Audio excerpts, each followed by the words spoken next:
So earlier we saw how to create an user ID in particular, and then we saw how to assign permissions for that user, and then trying to distribute the user key for that user, so everybody can log in and see what are all the changes that's been made, or what are the privileges that you can provide to an user based on that information. So let us now go ahead and learn how to create groups and how to assign roles to a group, or how to assign permission directly to a group. It's simple and straightforward. Go on the left hand side, click on groups, click on new group. Let us say I'm going to call them as consultant group. Let us call them AWS consultants.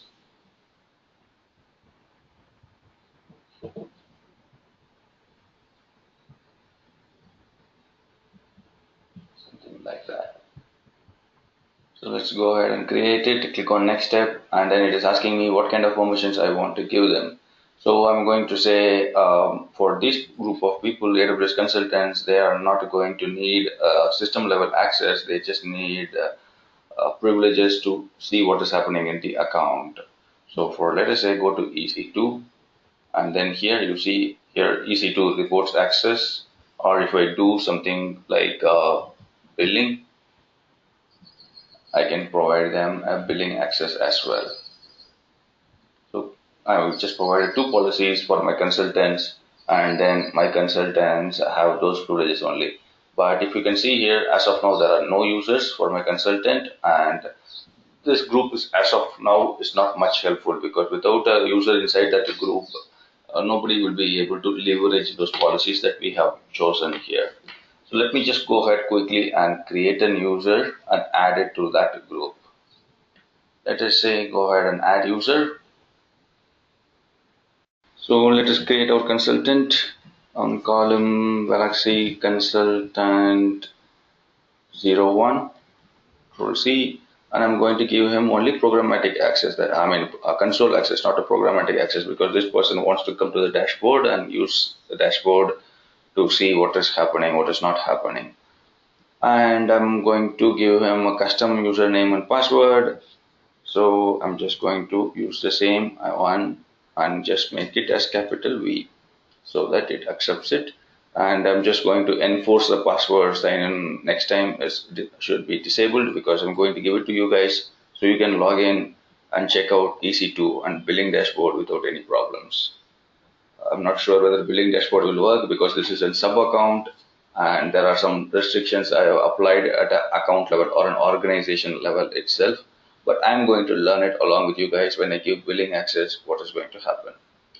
So, but definitely we should be able to go to EC2 and find out what is the running machines, what are all the machines available, and information about those machines, and reports about those machines as well. So click on next, and it is already it is asking me, do you want me to add to any group? So this is the place I'm going to say put it in the AWS consultants for Valaxy group, and then leave the permissions as it is as billing, and one more. If we want, we can change it later. Click on next to review the access, and then click on create user. So we have created a group and added one member into that group, and we have already assigned some permissions for that user, and we should be able to log in and check. So that's my UID. I'm just giving you the password again, and let us copy this URL so that we can log into this URL and then find out what privileges that person has. So let's close this here, and I'm just going to confirm the permissions that we have given for this user. For that, you just click on this username, I mean group name, not the user. Let me go to the group, select the group, click on that, and then under permissions you will be able to find the different policies that is assigned to this group. So as you can see here, there are two policies that has been assigned, and then it is an EC2 reports access, so that is good. Let me go ahead and see if I can add EC2 read status also. EC2. So here you can see here there is a policy for EC2 read only access. I'm just going to assign this one as well, just in case if you're not able to get some meaningful thing out of those two policies. we should be definitely able to see the running instances or stopped instances. So we have assigned 3 policies. So just in case, if you remember, I kept on saying you can write your own policies, or if you want to check out your own policies. So these are all managed policies, as you can see here. And if in case you want to write your own policies, then this is the option you will use, and you just use the twisty button here, and it allows you to write your own here. Just click on this one, and you get a policy generator. I would strongly recommend using the policy generator because it makes a lot of things more easier by choosing options from drop downs and select buttons. Uh, Before we do that, why I say you choose policy generator is, if you choose a custom policy, this option, you need to write the entire code yourself. If I click on the select button there, and then it will open me into a text box, which, as you can see in the screen, you have to type the entire JSON policy document here, and it should be error free. So it is quite difficult sometimes if you are going to start the policy from the scratch. So what I usually recommend is go back and then use the policy generator, which makes it a little bit easier to write your own policies. So let us go ahead and see what we can do here. Click on select, and then it is asking me what is the effect that you want in the policy, whether you are writing an allow policy or you are writing a deny policy. So let us make it easier for us. Let us say a deny policy, and I'm going to say for this user on what service I want to deny. Since we are also familiar with S3, I am going to find out whether there is an S3 policy. Just when you scroll down a little bit, it comes here. So I'm going to click on Amazon S3. So although see, if you I have, in my original permissions, I have given only billing, EC2 read, and EC2 billing access. So I'm specifically denying S3 for this user. So in other words, I'm not providing access also, but enforcing a deny as well for this user. So it should definitely take into effect for S3. And I'm going to say deny all actions for my S3 bucket or S3 storage. Do not allow this user or this group to do anything related to S3. And it is asking me for what ARN, for which user ID you want to do this. So I don't have the ARN right away. So what I'm going to do is I'm going to go to my IAM page again, and then copy the ARN for that user and put it here, or group, in other words, not user.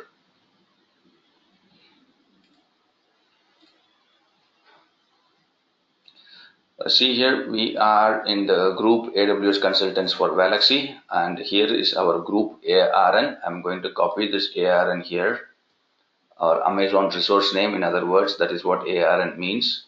Copy the resource name. This is a unique identifier for my account and the group that I have created. This is my account ID, and this is the Amazon way of understanding. This is an IAM account, and then this is the group name. So just copy this and go back to the policy editor and put it here, and click on add statement after you put it there. Did I make a mistake? No. Let me just go ahead and quickly check.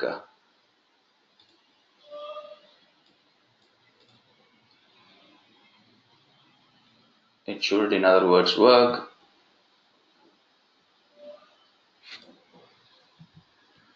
I'm going to see if I can add this condition and see add statement.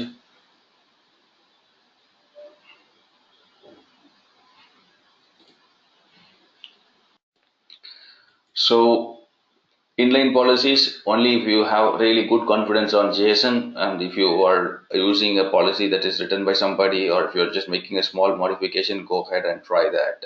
But meanwhile, you just go ahead and use the managed policies. It makes it very, very simple. All you have to do is click on attach policy, search for the policy that you want, and then you add it. And you can make slight modifications in the managed policies also. For example, you can copy this policy. So if I click on, let us say, EC2 read-only access, click on this one, it will clearly show me the entire policy here. And here you say that resources star, I could have done that. but unfortunately it is not taking S3 as a resource. So I can give it a try once more. Let us say deny and then S3 again, and then all actions, and then my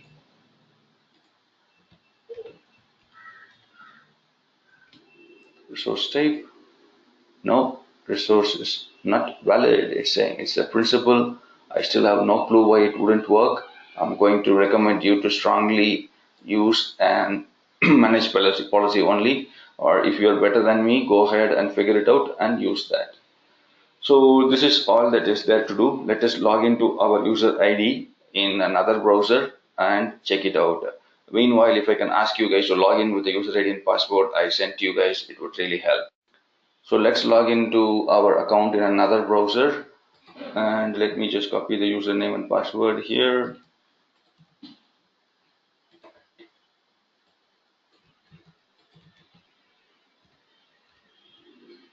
Okay, that should work.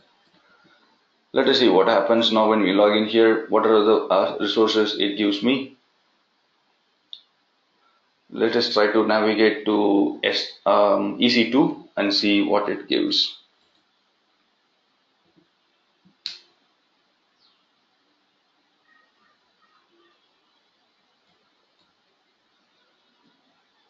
Interesting. We should be able to see at least the running instances in EC2 because we have provided an EC2 read-only access.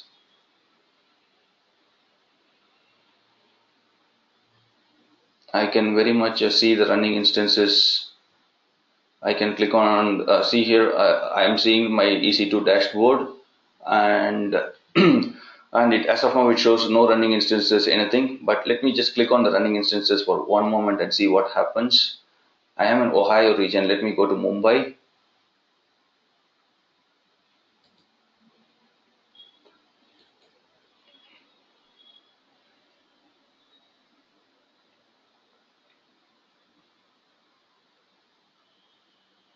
It's good that some people are already navigating it and they see that they are having access to the instance homepage.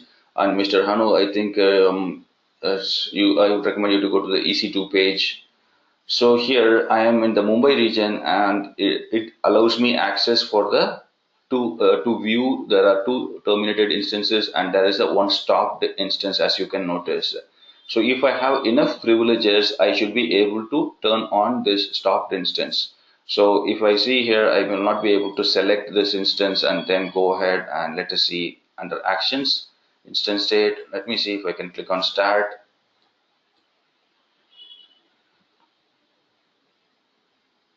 So I don't know whether you guys saw that. I am trying to start an instance and it gives a big nice error message saying you are not authorized to perform this operation and encoded authorization failure, blah blah blah blah. So if you go ahead and click on start again, it is going to throw the same error message again. In other words, if you have, let us say you have an L1 monitoring team who is going to just monitor your infrastructure, and you want to provide access to those teams, but at the same time you don't want them to create any disruptive problems or try to fix the problems themselves, then go ahead and set up an EC2 access with read-only permissions. So they will be definitely able to come here and see what is happening. And for example, I should be able to see the monitoring information about this server. Anyway, the server was stopped in quite a long time, so we might not see anything here. So I'm just going to choose the other server to see if anything was happening in the last, let us say, 12 hours. So when I say last 12 hours, you can see here the CPU utilization has little spikes, not too much, but little spikes. So in other words, your operations teams will be able to come here and check out what is happening, and they might be able to take the appropriate action of informing the SME or trying to recommend create another ticket for that it will be automatically restarted and all those things. So that is how you use a group and then assign certain permissions to a group, and then uh, use it for deployments in your company. So I'm just going to try ahead and go ahead and click on my billing dashboard here to see whether if I have access. I most probably should not be having access even for a billing dashboard, because this is an organization account, that is, it is a sub account. I have disabled access to my billing dashboard at a parent account level. So even if I come to my child account and give access to my billing dashboard, quite a lot of information will not be shown, because it is restricted at an account level. It's typically how any organization works. You don't want your finances to be shown to anybody with who can give permissions to some other accounts. Even if you go to your child account and give all the read-only access, but in your parent account you have disabled it, the child account does not have any effect unless the parent account allows it. So this is the way you should set up in your company when you're doing the production level deployments. So that is for your information. Let us get back to IAM.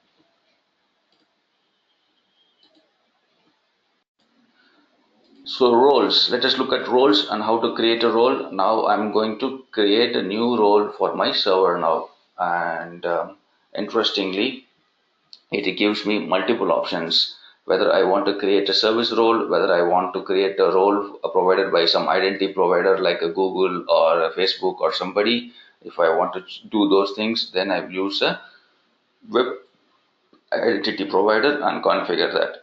Or if I have an identity provided by my Active Directory, then I will do something like WebSSO or SAML authentication. Or if I have a very old LDAP implementation in my on-premise and I want to take the identity from my on-premise infrastructure, or if I want to connect my on-premise, my cloud, so I will use this option. So cross-identity access is something like you and me are business partners and I want you to provide access to my account, then I will use this option so that I can link your account to my account and provide the necessary access. This is completely service accounts. For example, Amazon has created a couple of services which needs access to your services on your behalf. For example, manage bot channels on your behalf, and then it manages voice enabled bots on your behalf. So these accounts enable you to manage those bot services. We are not going to do those bot services right now. So as of now, let us restrict to AWS service that we are familiar with. In this case, let us talk about an EC2 instance which will have access to S3. So I'm just going to choose EC2 here. In other words, we are going to start a server and then start the server with the privileges so that it can access my S3 bucket. So all you do is come here, choose the EC2 role, and then type in S3 here. We should be able to provide our server with an S3 full access.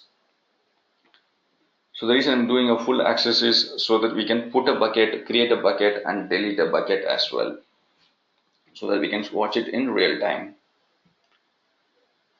So let us go ahead and click on next step, and it is asking me role name. So I'm going to give Valaxy role demo, and then I'm just going to leave it as it is. And here is the policy, that full access policy that you can hear. If you want to change the policies, or if you want to improve the policies or something, again come back here and add whatever additional necessary policies you want. So I'm just going to leave it as it is. I'm going to assign only one policy for this role, and because uh, uh, I have given a description, I'm going to stay true to the description. Don't give multiple policies in one role unless and until it is necessary. Have a very logical organization of what policies you want to assign to a role, and then use that appropriately. In other words, if you have a security team, go ahead and discuss with them and create policies and roles and assign them appropriate. So we have something called a Valaxy role demo now here. I'm just going to search only for the necessary one. So only that is visible. So we have a Valaxy role demo, and if I click on that, you see all those permissions here, and you have your ARN number here. So the next step is I'm going to start an EC2 instance with this role now. Valaxy role demo. So let us get over to my EC2 service. Let me do this from this console. I'm going to use Amazon Linux for this particular demo because it comes pre-configured with an, AWS CLI pre-installed, so we can use the command line to launch some access to S3. I'm going to jump to Mumbai region again because it's comfortable for me. You can choose any region, whichever region you are comfortable with. Click on launch instance, click on Amazon Linux, free tier, all defaults. I'm just going to use a public IP so that we can see what is happening. Add storage, add tags,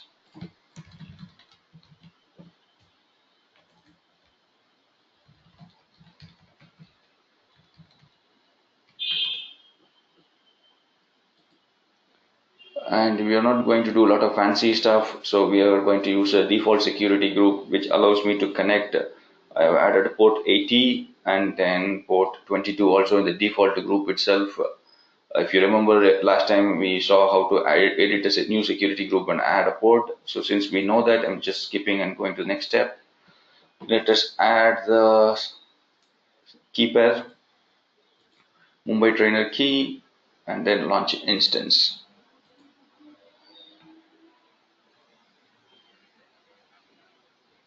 So my instance is getting launched. So we are just going to see only our instance for in our console so that we can focus only on our instance. Take this public IP address and then go to the terminal, and let us say we are going to create a new session in the terminal. Put in our IP address, put in our username, ensure that the security key is for the Mumbai region, and then click on OK. You should be getting connected. So as of now, I have started a server and I have not attached the role to the server. This server is running without any roles. So if I type something, let us jump into root for one moment. And if I type AWS, it gives me option of, say for example, it gives me blah blah blah commands. And if I do AWS S3 LS, it will say that unable to locate your credentials. You can configure your credentials and then run this command again. So remember that I just for this confidential configuring your credentials, I'm just going to generate your access key and secure key just for this demo. Or we can do this. Oh, I'm sorry, this was a role demo, so I'm sorry about that. Let me attach the role to the server. So there are two ways to do that. When you're starting up the server itself, you can attach a role, or if you have a running server and if you want to attach a role, what you do is you select this server and then click on actions, and then under instances settings, if you come here, you can change or attach IAM role. You see here this option, attach or replace IAM role. Click on that, and then it goes and fetches all the roles that is in my account and brings it in a drop down list. So if I click on this, all my roles will be visible. So our role is Valaxy something like EC2 access. So let us go ahead and try and find that. As you can see here, this is my role that I created. So I'm going to select this Valaxy role demo and click on apply. So the operation has succeeded. Let me just go to my terminal again. You can see here my previously when I typed in AWS S3 LS, it said that unable to locate credentials. You can configure credentials by running this command. So I'm just going to try the same command again and see what happens. You see here, automatically the roles have taken into effect and Amazon is able to provide the credentials in real time, and my EC2 server is able to access data from my S3 bucket, because remember we provided the S3 full access. So we have done a read operation. Let me see if I can do a write operation as well. So before doing the write operation, I'm going to give you guys a read permission as well to my S3 bucket. using the URL that I created, so you can see whether the bucket is getting created or not. I'm going to IAM, and remember the user or group that we created. Under the groups, we created an AWS consultants for Valaxy, and then select on that group. And under permissions, what I'm going to do now is I'm going to attach one more permission for S3 read-only access. So if you guys have logged out of that URL that I gave you, I would recommend you to go ahead and log in so that we can see this happens in real time. So whoever is logged in with the username that is a Valaxy Consultant 01, they should have S3 access by now, and they should be able to see the buckets in my account. So I'm just going to go to my console here for S3. I'm just going to keep it open, nothing else. Meanwhile, let me go to the terminal. I'm just going to make it a little bigger so that it is easy for you guys to work out.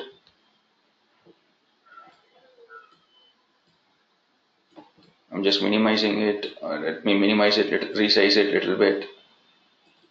So you can see here in my current S3 account, there are 5 buckets and in 2 regions. And these are all the buckets. Let me run the command again, AWS S3 ls. You can see here the Elastic Beanstalk, now Nirman, processed image, www now Nirman, the same thing that you can see here on the left hand side. So for creating a bucket, it's a very simple command. If I remember it correctly, it is AWS S3 and make bucket MB, make bucket and bucket name. So I'm going to write something like Valaxy role demo bucket.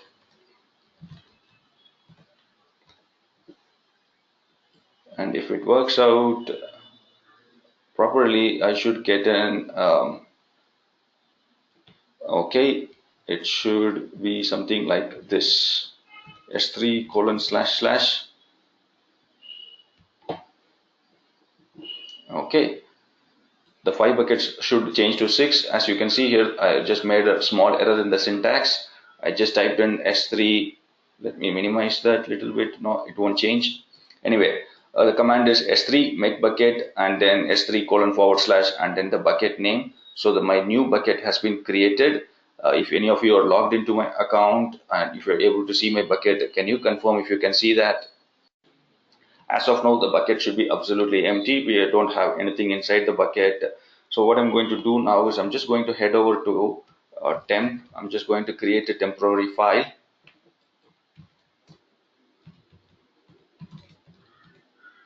Okay, you see here, as of now, my temp directory is empty, ls-lrt. So I'm just going to say echo welcome to Valaxy role demo.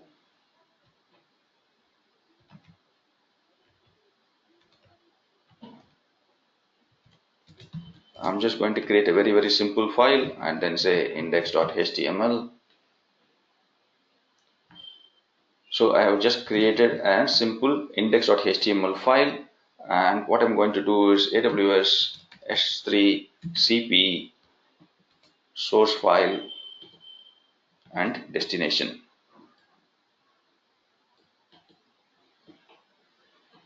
This is my destination. My destination should be this one.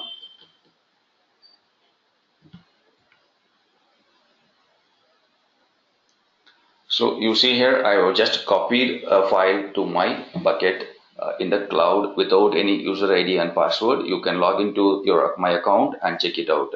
So let me just refresh it in my account for the benefit of everybody who is watching it. So I'm going to hit on the refresh button, and then you can see here there is a new bucket that is generated here, Valaxy role demo bucket. And if I click on that bucket, we should be having an index page available ready for us. It should refresh anytime and we should be able to see that on the screen. And if I click on that, we should be able to download it and find out the contents are also there.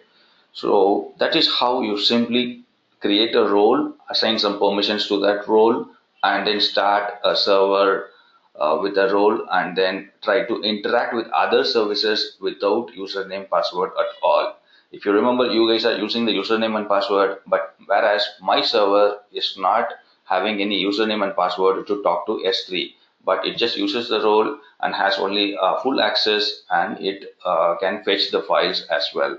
So like create bucket, you have make bucket. I show two commands. There are plenty of commands. You can go ahead and choose however you want to write them as well.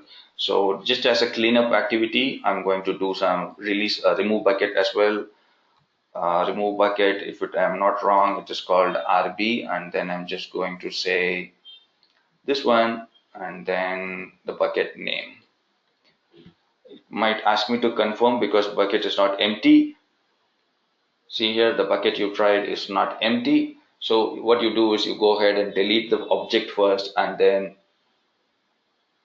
you delete it.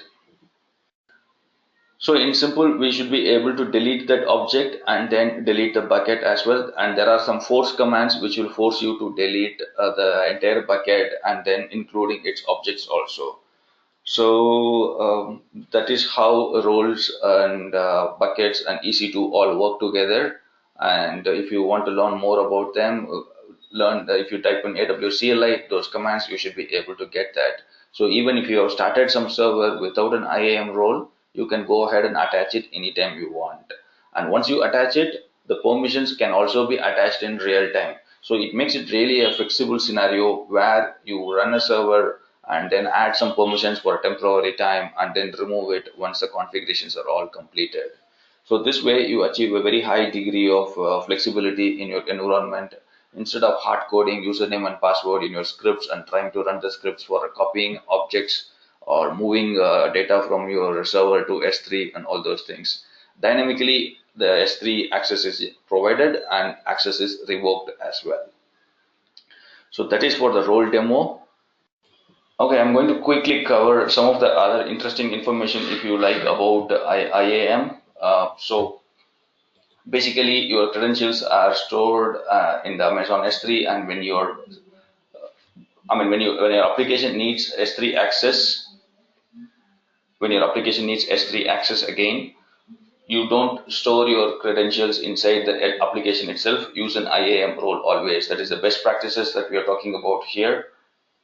For example, we saw this simple use case. The first one, applications hosted on EC2 needs interact with S3 means then you do these two options. You have one option, store the AWS credentials in the EC2 instance, or securely distribute AWS credentials using the AWS services and application. There is something called a secure token service, STS, which gives you temporary tokens. You can call it.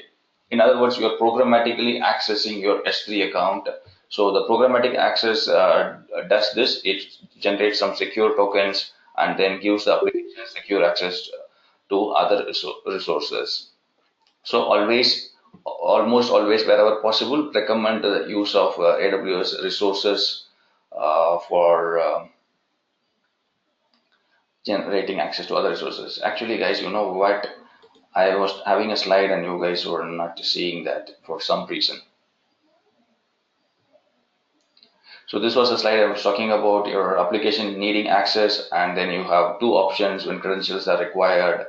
The first one is to store the credentials in the instance itself or securely distribute your credentials using the AWS secure applications and services. So you have these two options for distributing your credentials.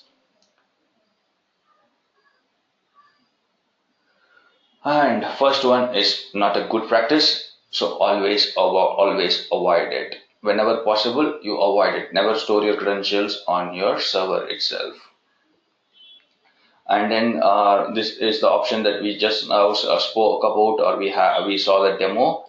When you start a server, there will be a field called IAM role, and you can access that role or assign that server a role by using this drop-down field. You can. That is one way. That is your programmatic way. When IAM is created, that is when you're creating the instance. That is step one. You assign the IAM role. That is step two. And when your application needs the access, like we did just now, when it needs an S3 access, it goes and talks to S3 and gets the credentials, and then fetches the data and comes back. And if you want to know what is the credential that has been attached, you can use this URL. This URL is always the same. This is Amazon metadata URL. We will see more about Amazon metadata URL when we're talking about EC2. If you just run this URL from your server, you should be definitely able to find out what is the role that is running on that server. So this is how you attach a role, and we saw the demo as well. Let's move forward. And there are at least 9 best practices when we are talking about IAM, because it is user ID management. You should remember the best practices. Always create a user with the basic privileges and use permissions management to provide the user. Do not give full access by default for everybody, and have a policy for credential management. Just don't choose a random whim saying, I know this person, he's trustable, so I'll give him full access. Don't do that. Have a credential management. When somebody leaves the team or account or company, remove the access or revoke the access as soon as possible. And delegate privileges as necessary. For example, today we saw the delegation of privileges to an EC2 instance. So wherever possible, make it role-based access by delegating the necessary privileges instead of hard coding the access itself.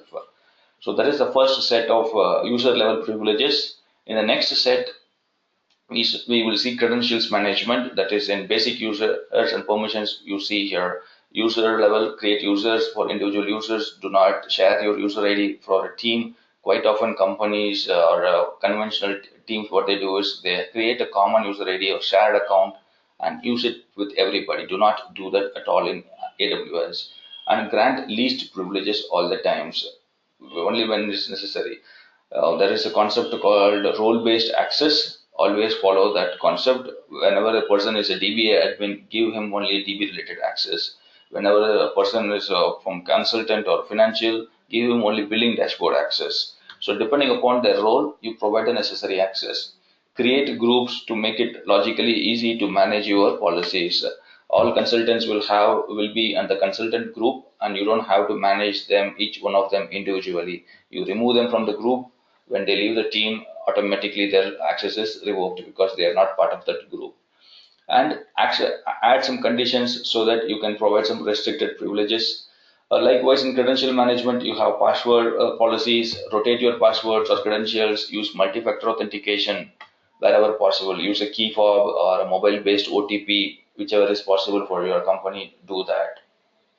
When it comes to delegation, use IAM roles to share access. As I said, do not share the credentials directly to the server or the application or your teammates.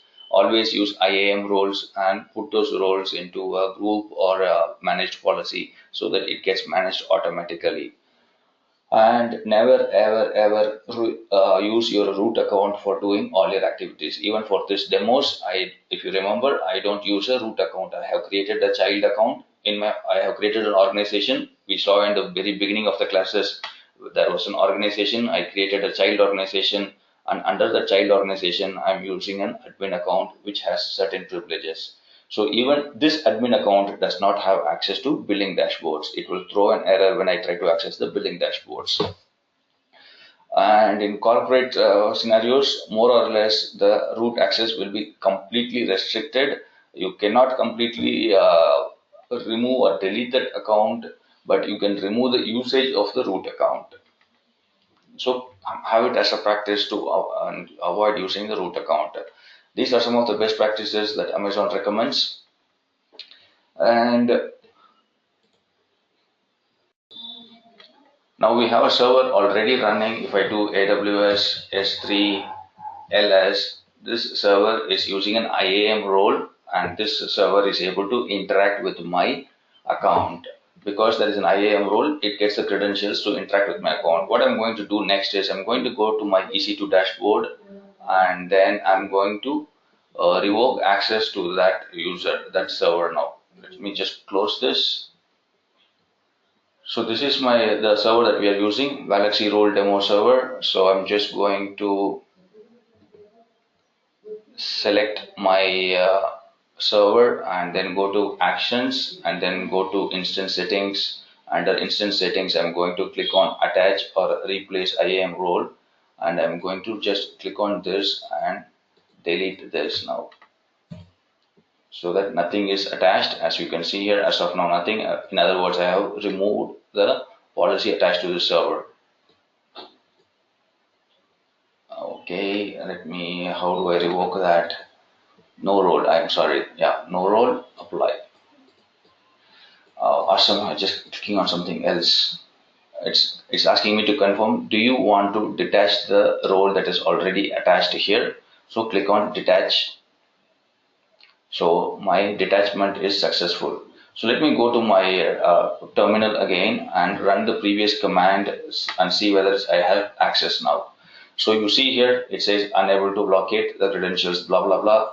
So we saw how to use it using IAM role. Now we are going to see how to use the secure key and access key. So what I'm going to do is, as it recommends here, run this command to provide the access. So I'm going to do the same thing now. AWS configure, and it is going to ask me what is my secure key and access key. And if I go to my notepad, I just created the secure key and access key, and I'm going to provide it here.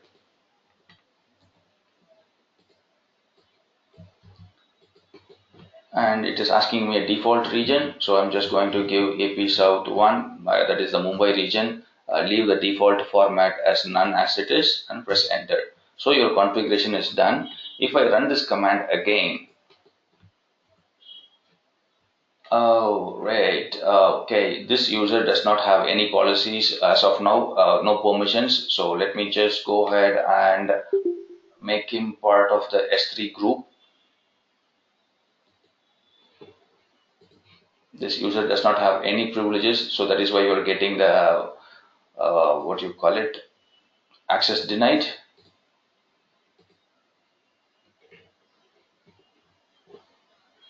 Come on.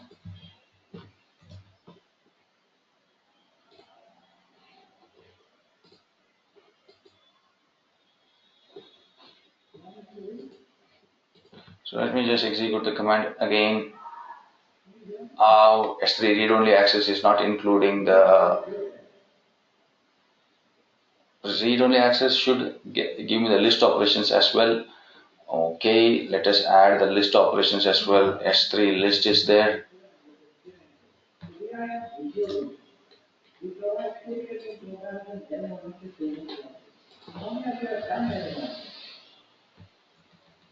Oh, S3 list operations. No, it should pick up automatically. I'm not too sure. Let me just read the error message again. An error is denied, access denied when calling the list operations. We are talking about Valaxy consultant and we generated the access key for Valaxy consultant. Correct, guys? I need to look into that. But anyway, the list operations is not, seems to be part of the read permissions in command line operations. Probably a custom policy will be required specifically for these kind of cases. When I say list operations, it is an LSF1 kind of an operation that we are trying to do. It lists all the buckets that are in my account. I just need to relook whether read permissions includes actions for that as well. We can look at that as well. How do you look at that? Is go to your policy here, click on the S3 read-only access policy, and it will list the policy itself. It says limited to list here, but I don't know why it is not working. If you are seeing my screen, you can see here list is allowed, all the list operations are allowed, but for some reason it is not propagating to my account. This is the read-only policy and list of, I'll look into that later anyway. So this is how you use an access key and secure key to configure your account to interact with other resources. So the two ways we saw, one is using IAM roles, another one is programmatic access by using S3 IAM access key and secure keys. Say for example, you can do a Boto programming, and if you're familiar with the Boto programming, you can do something like this. 1 second.